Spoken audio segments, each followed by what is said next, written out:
दोस्तों नमस्कार आदाब, मैं हूं नेहा सैयद और आप देख रहे हैं मीडिया पब्लिसिटी न्यूज़। धारावी स्थित छत्रपति शिवाजी विद्यालय की ओर से स्वतंत्रता दिवस के उपलक्ष्य में सांस्कृतिक और रचनात्मक कार्यक्रम प्रस्तुत किए गए, जहां विद्यालय प्रांगण में छात्रों के द्वारा देशभक्ति गीतों पर नृत्य आदि पेश किए गए। वहीं दूसरी तरफ कारगिल युद्ध में दुश्मनों को धूल चटाने वाली स्पेशल फोर्स के जवान विश्व देसाई ने स्कूली बच्चों के बीच अपने अनुभव साझा किए, जिसे छात्रों का उत्साह देखते बन रहा था। स्त्री शक्ति पर आधारित इस कार्यक्रम में देश में स्वतंत्रता काल से महिला समाज सुधारकों के द्वारा किए गए कार्यों का बखान उनकी वेशभूषा लिए महिला शिक्षकों ने किया। कार्यक्रम में जहां परीक्षाओं में अच्छे नंबर लाने वाले छात्रों को सम्मानित किया गया, वहीं पारंपरिक रूप से तिरंगा रैली भी निकाली गई, जो स्कूल से शुरू होकर धारावी के पीला बंगले पर जाकर खत्म हुई। आज़ादी को 75 साल हो गए हैं और इस आज़ादी में सबसे ज़्यादा योगदान जो है वो देश की सिपाहियों का होता है।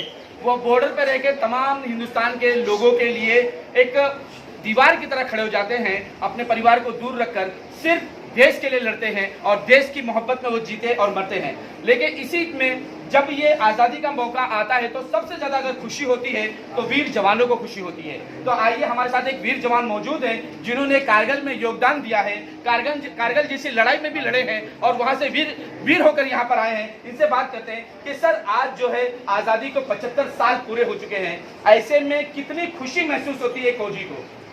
हम लोग को तो बहुत ही खुशी होती है। आज 75 साल हो गए आज़ादी को, बहुत खुशी का दिन है और ऐसे ही जल्दी से जल्दी 100 साल 200 साल हो जाए, यही मैं उम्मीद रखता हूँ।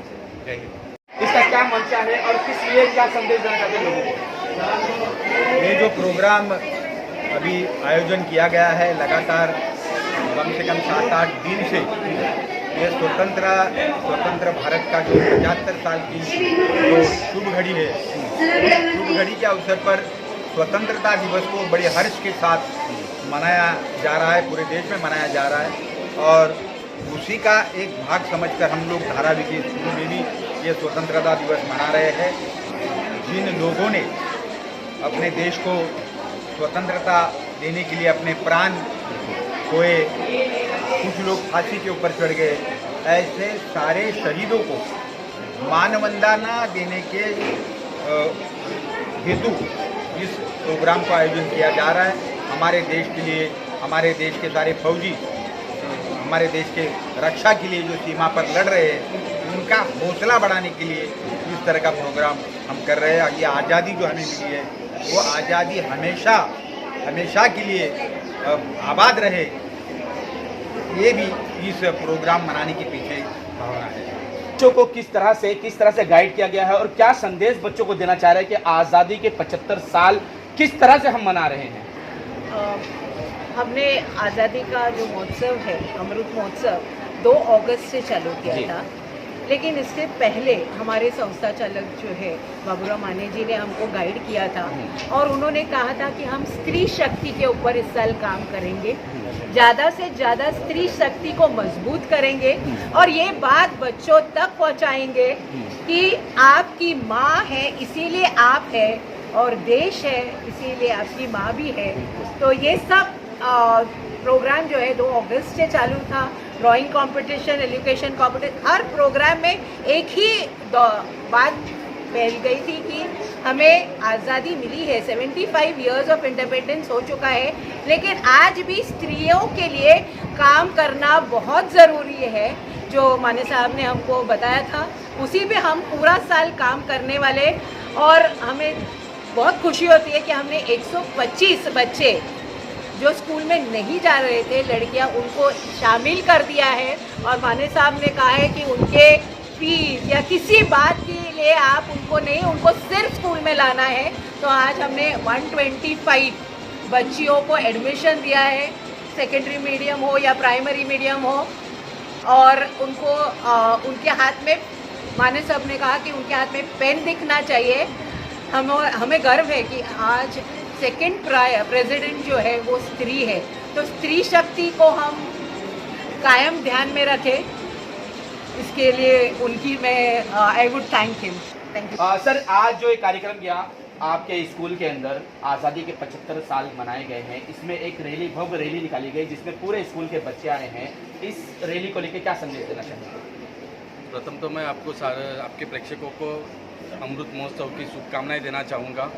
दूसरी बात, मैं आपको ध्यान से ये चीज़ आपके नज़र में ला के देना चाहता हूँ कि जैसे फौजी देश के लिए काम करते हैं, वैसे महात्मा फुले शिक्षण संस्था या कोई भी शिक्षण संस्था देश के लिए जो बच्चे पढ़ा के देश के लिए जो सैनिक रेडी करती है, ये एजुकेशन ट्रस्ट का जो काम होता है ये हमारे संस्था में बहुत अच्छी तरीके से होता है।